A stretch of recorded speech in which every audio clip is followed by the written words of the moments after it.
Bonjour, bonjour, bienvenue sur l'art du fait maison.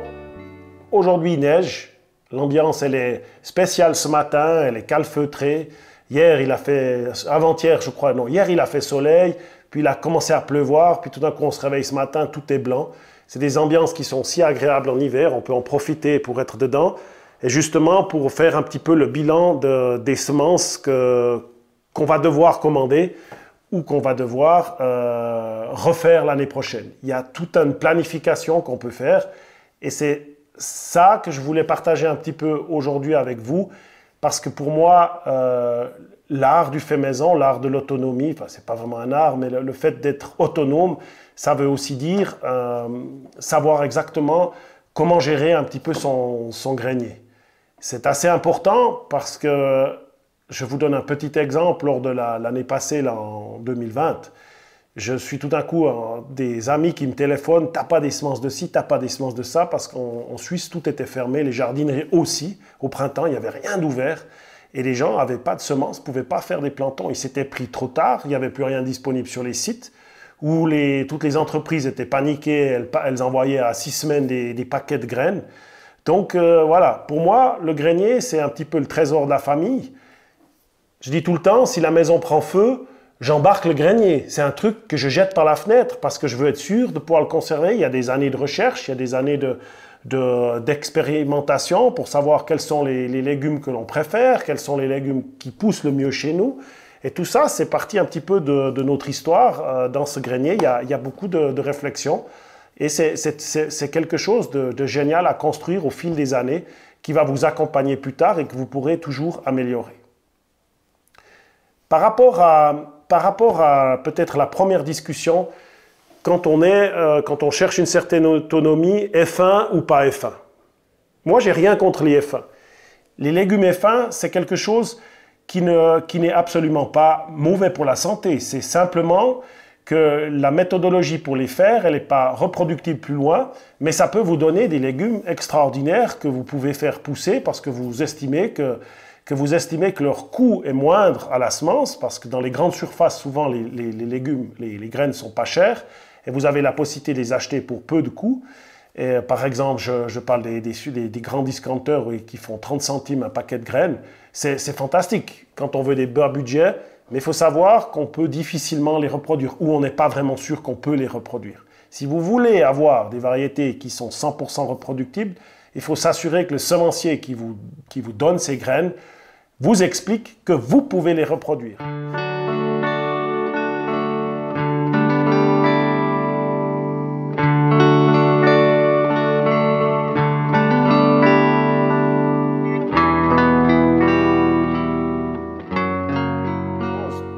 Pour moi, il n'y a vraiment pas de problème à planter du F1. Ça donne des beaux légumes, c'est quelque chose d'extraordinaire. La différence, c'est que je sais à la base que ce légume, il est mangé et je ne vais pas chercher à faire de futures générations de légumes avec celui-ci. Planter un légume ou planter une plante pour faire de la semence, ce n'est pas tout à fait le même travail que la planter pour la manger. C'est justement le but que les semenciers ont de faire de la F1, c'est de faire des légumes qui vont être beaux, tous, ou le plus possible, avoir des caractéristiques qui vont intéresser le jardinier. Et ça c'est quelque chose qui n'est pas négatif. La seule chose, c'est que vous n'avez pas en main leur savoir-faire, parce que techniquement, faire des légumes F1, ce n'est pas toujours facile. Personnellement, j'ai quelques semences F1 qui traînent encore, ou que j'achète de temps en temps juste pour essayer, mais j'évite de plus en plus.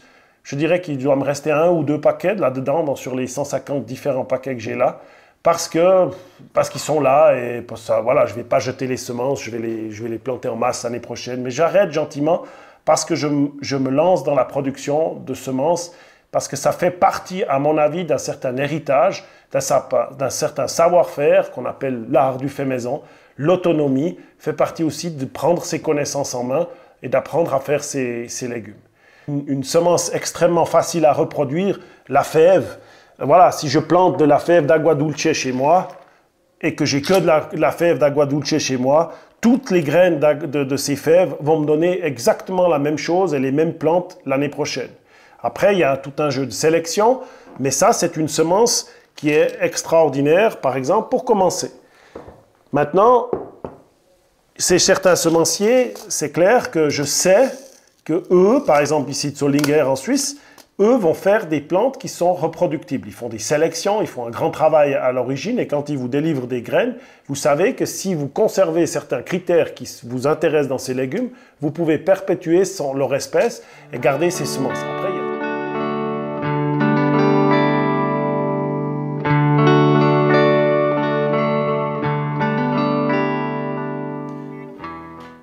une fois qu'on sait ces choses, on se dit, bon, ben, je fais quoi, je commence comment, c'est quoi le travail, c'est quoi la sélection? Il y a beaucoup de questions que je me suis posées pendant pas mal d'années. J'ai regardé des vidéos, je me suis retrouvé face à des questions auxquelles je n'ai pas facilement trouvé la réponse. Et j'ai aussi acheté passablement de livres en anglais, en allemand, en français. Je me suis retrouvé avec des écrits complexes et des choses qui finalement ne m'aidaient pas toujours. C'était intéressant, mais ça ne m'aidait pas à aller de l'avant. Pas par pas, maintenant, je fais comment pour faire ma semence. Parallèlement à ça, j'ai commencé avec des choses très simples, qui sont la tomate. Malgré tout, il y a quand même des choses, il faut faire attention, il m'est arrivé des aventures. Les haricots et des choses que je pensais pouvoir maîtriser facilement. Alors effectivement, c'est les bonnes choses avec lesquelles il faut commencer, spécialement les haricots. Mais il faut faire aussi des petites attentions parce que l'année passée, mon épouse est là, elle sait, j'étais sur mon balcon, puis je regarde mes haricots nains, puis tout d'un coup, j'en vois un qui veut grimper. Et on s'est retrouvé à la fin de la saison avec des haricots qui devaient être, avec des semences d'haricots à l'intérieur qui devaient être rouges, qui se sont retrouvées grises, et un haricot nain qui est monté à 3 mètres. Je me suis dit, non de bleu, il y a eu quoi dans cette histoire? Et c'est là que je me suis dit, bon, bah, le haricot, c'est pas si simple que ça. Il y a quand même un risque, et qu'est-ce qui se passe? Et là, par hasard, l'année passée, je suis tombé sur un livre génial. Et je vous le recommande, parce que c'est un livre qui ne m'a pas coûté carrément la moitié de mon porte-monnaie. C'est pas excessivement cher, il est facile à trouver. Et le monsieur qui l'a écrit travaille fait des semences pour Biogerm. Je peux vous le recommander parce que pour une fois, ça part du départ. C'est très simple, c'est expliqué ce qu'est la sélection, ce qu'est les F1, etc. Pourquoi c'est pas reproductible. Vous avez les bases toutes simples de comment faire vos premiers pas dans la sélection. Ensuite, il va rentrer dans le détail pour chaque plante, plus ou moins, chaque groupe de plantes, comment il faut faire. Et ça a changé ma vie d'amateur de reproduction. Je me suis rendu compte qu'il y avait des choses qu'il fallait tenir. Il fallait tenir compte de certaines choses qui, avant, m'échappaient complètement et qui sont toutes simples. Voilà, les semenciers, c'est un choix que vous devez faire. Au bout d'un moment, vous pouvez prendre un peu à gauche, à droite, et puis vous allez vous orienter vers certains que vous préférez. Il y a Biogerm, il y a Sativa en Suisse, il y a Zollinger, je prends des choses. Et puis, ça m'est arrivé d'aller chercher dans des pays externes un peu, même à l'Europe. Maintenant, l'Angleterre est plus partie de l'Europe. On ne peut plus commander des légumes là-bas. C'est vraiment dommage parce qu'ils ont des choses assez intéressantes. Il pleut beaucoup, donc c'est un pays de salade. Et j'ai découvert des variétés de salade extraordinaires qu'ils appellent Kos, que j'ai reproduit maintenant pour être sûr de garder la semence, parce que c'était tout un cirque après post-Brexit pour encore avoir des semences de là-bas. Il y a un semencier un petit peu spécial qui est Cocopelli, qui à mon sens offre une diversité de légumes assez extraordinaire. On trouve tout. Dès que je cherche quelque chose proche de chez nous, c'est Cocopelli.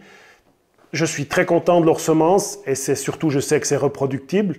Parfois, je ne peux pas tout essayer non plus ce qu'il y a chez Cocopelli. Il y en aura pour des cinquantaines et des milliers d'années de faire tout ça. C'est un travail astronomique qu'ils font. Ils font aussi partie de mes semenciers de prédilection pour surtout des nouvelles variétés que je veux découvrir.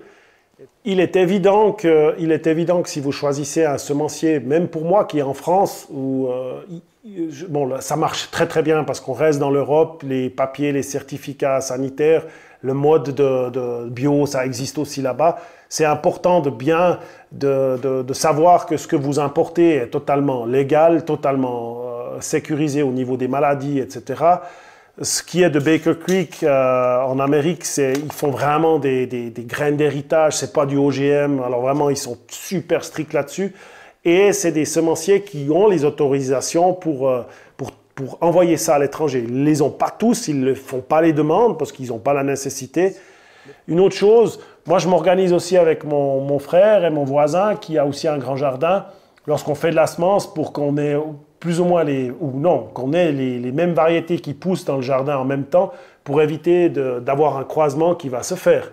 Le fait de s'organiser aussi avec des amis ou des voisins, c'est que vous pouvez peut-être une année faire des semences typiquement de choux. Vous pourriez avoir chacun quelques-uns des choux qui montent en fleurs. Au lieu de les avoir tous chez soi et que ça prenne une place énorme, on peut se partager d'une certaine manière le travail. Les pollinisateurs vont faire le reste. Et ça, c'est aussi l'avantage. Essayez d'organiser des échanges locaux de semences. Vous allez avoir des résultats. C'est aussi passionnant, ça permet de nouer des liens, etc. Je pense que j'ai fait un petit peu le tour de ce grenier. Il y a beaucoup à dire. Je ne peux pas tout faire dans cette vidéo. Je reste à disposition toujours pour des questions. Et puis, je vous souhaite bonne commande, bon courage. Commencez à faire votre petit trésor parce que vous allez adorer ça les années suivantes. C'est quelque chose qui va vous accompagner dans votre jardinage pour les années à venir, en fait, finalement. Et puis, les générations, qui sait, vous allez garder des semences, les adapter pour vos enfants qui les garderont dans des années entières. Et ce petit livre, je vous encourage, je vous explique comment faire la sélection de base des légumes qui finalement manquent dans beaucoup de livres, à mon sens.